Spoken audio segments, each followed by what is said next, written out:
महात्मा फुले कृषी विद्यापीठ, कृषी विज्ञान केंद्र, कृषी विभाग धुळे व आत्मा धुळे यांच्या संयुक्त विद्यमानाने किसान सन्मान सोहळा व कृषी तंत्रज्ञान सप्ताहाचा शुभारंभ पंतप्रधान नरेंद्र मोदींच्या हस्ते पीएम किसान सन्मान निधी वाटप। याबाबत अधिक वृत्त असे की धुळे शहरातील कृषी विज्ञान केंद्र या ठिकाणी दिनांक 24 ते 25 फेब्रुवारी या 2 दिवसीय कार्यक्रमाचे आयोजन या ठिकाणी करण्यात आले असून सदर कार्यक्रमाचे आयोजन महात्मा फुले कृषी विद्यापीठ, कृषी विज्ञान केंद्र, कृषी विभाग व आत्मा धुळे यांच्या संयुक्त विद्यमानाने राबविण्यात येत असून याचं उद्घाटन आज करण्यात आले।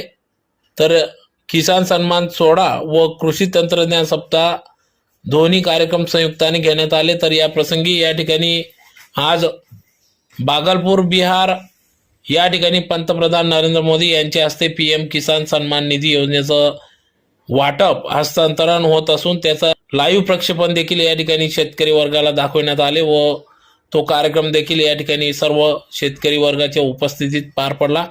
तर यावेळेस महिला बचत गटांना प्रोत्साहन मिळावे या उदात्तेतून या ठिकाणी प्रदर्शनी देखील भरवण्यात आले होते। यावेळेस या कार्यक्रमाप्रसंगी या ठिकाणी चर्चासत्रे, शिवार फेरी, विद्यापीठाचे विकसित केलेले नवीन तंत्रज्ञान, तांत्रिक सत्र व प्रत्यक्ष भेटीचे आयोजन या ठिकाणी करण्यात आले। यावेळेस याचं उद्घाटन तर यात कांदा लागवड तंत्रज्ञान, नैसर्गिक शेती अनुभव, पशुपालन, फवारणी, ड्रोन तंत्रज्ञान प्रात्यक्षिक या ठिकाणी दाखवण्यात आली। तर सदर 2 दिवसीय चालणाऱ्या या कार्यक्रमात मोठ्या संख्येने शेतकरी वर्ग, महिला वर्ग उपस्थित होते। तर याचं उद्घाटन ठाकरे आमदार मंजुळाताई गावित, धुळे शहर आमदार अनुप अग्रवाल यांच्या पत्नी सौ अल्फा अनुप अग्रवाल, जिल्हाधिकारी जितेंद्र पापडकर यांच्या हस्ते सदर उद्घाटन करण्यात आले।